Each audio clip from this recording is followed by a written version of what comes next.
आशा करता हूँ आप सब बहुत अच्छे होंगे। मेरा नाम है सिद्धांत अग्निहोत्री। स्टडी ग्लोब्स पे आपका बहुत बहुत स्वागत है। दोस्तों, बांग्लादेश में हालात बहुत ज़्यादा ख़राब होते जा रहे हैं इस्कॉन के।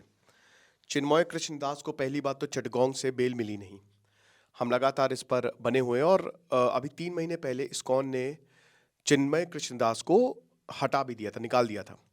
अब रीज़न क्या थे पता नहीं, लेकिन मुझे लगता है शायद डर के मारे, या आई डोंट नो।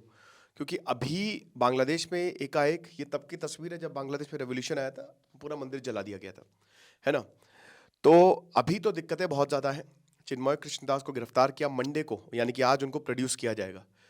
बेल के लिए उनकी अपील दाखिल की गई थी, लेकिन उसको रिजेक्ट कर दिया।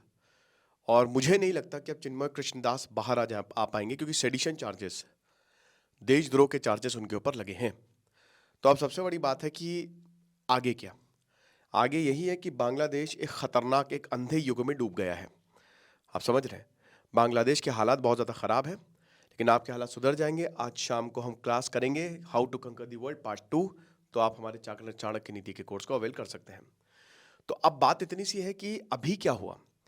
इस्कॉन के लगभग 64 मॉन्क्स जो हैं वो बेनापोल बॉर्डर से, जो लैंड पोर्ट है, वहां से इंडिया आ रहे थे। अब वहां से वो इंडिया आ रहे थे, उनको रोक लिया गया। उनके पास वैलिड वीज़ा, पासपोर्ट, सब कुछ था, लेकिन बांग्लादेश अथॉरिटीज़ ने उनको रोक लिया। बता रहे हैं कि वो सब के सब डरे हुए हैं। एवरीवन इज इन पैनिक और नहीं पता कब क्या हो जाए। अभी तक टोटल चिन्मय कृष्णदास के अलावा 2 और मॉन्क्स को गिरफ्तार कर लिया गया है। उनका भी कोई अता पता नहीं है।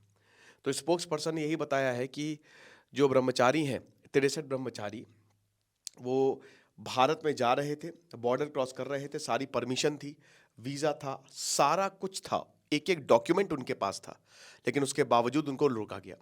कलकत्ता में आपको पता ही है कि इस्कॉन ने प्रदर्शन किया है। प्रदर्शन मतलब पीसफुल प्रदर्शन, प्रेयर्स ऑर्गेनाइज किए। पूरी दुनिया में जो 150 इस्कॉन है, वहाँ पे प्रेयर्स ऑर्गेनाइज हुई है।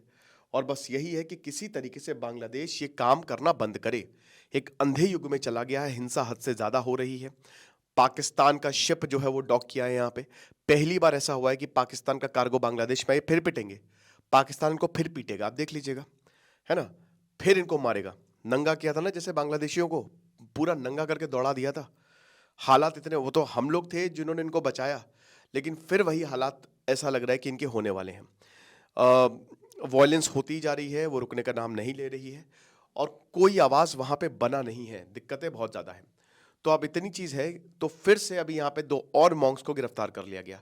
लेकिन दोस्तों, भारत ना आने देना। भारत क्यों आने नहीं दिया? कुछ रीजंस हो सकते हैं। हो सकता है कि भारत आते, असलियत बताते, तो और ज़्यादा गुस्सा भड़कता।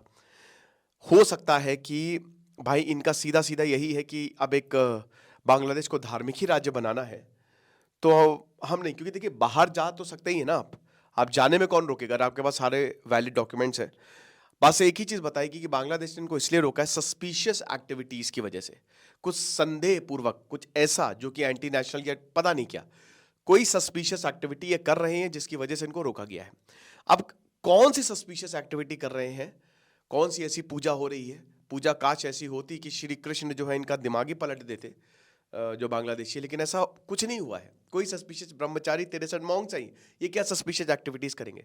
तो सीधा सीधा यहाँ पे हिंदुओं पे हमला, धर्म पे हमला, एक तरीके से मंदिरों पे हमला है। तो ये चीज़ें नहीं होनी चाहिए। लेकिन फिलहाल तो यही है कि जो मॉन्क्स इंडिया आ रहे थे उनको रोक दिया गया है। और ये सीधा यहाँ पे स्पोक्स पर्सन का यही कहना है कि सबके सब डरे हुए हैं। मुझे लगता है कि भारत को इंटरवीन करना चाहिए। बता दूं कि वैसे तो वो जो वेस्ट है, जो बांग्लादेश में रेवोल्यूशन आया, आप विश्वास नहीं करेंगे, बट वो सपोर्टिव है। लेकिन आपको समझना है कि वो तब सपोर्टिव था। अभी जो हो रहा है बांग्लादेश में, जो ह्यूमन राइट्स वायलेशन हो रहे हैं, उससे वेस्ट खुश नहीं है। गौतम अडानी के ऊपर चार्जेस लगे, अडानी का कर्जा है, अडानी चाहे तो आज ही बिजली काट दे बांग्लादेश की, ये हो जाएगा इनका काम तमाम। बहुत पैसा बकाया है, बांग्लादेश ने वादा किया हम देंगे। लेकिन आपको पता है कि अडानी के ऊपर चार्जेस लगे अमेरिका में ब्राइबरी के। इन्होंने एक जब बोला कि हम जांच में सहयोग करेंगे बांग्लादेश में। अब मुझे समझ में नहीं आ रहा कि ये क्या कर रहे हैं। अभी तक काटिए बिजली इनकी, जो भी भारत से मदद जाती सब बंद करिए इनका। जब तक आप सही से व्यवहार नहीं करेंगे, जब तक आप जो भारतीय हैं, इंडियंस हैं, जो वहाँ पे हिंदू हैं, उनको नहीं उसके साथ सही ट्रीटमेंट करेंगे, तब तक कोई इनको मदद नहीं देनी चाहिए, एकदम नहीं देनी चाहिए। बाकी जो भी अपडेट होगा हम आपको बताएंगे, लेकिन चिंताजनक सिचुएशन है। Thank you so much.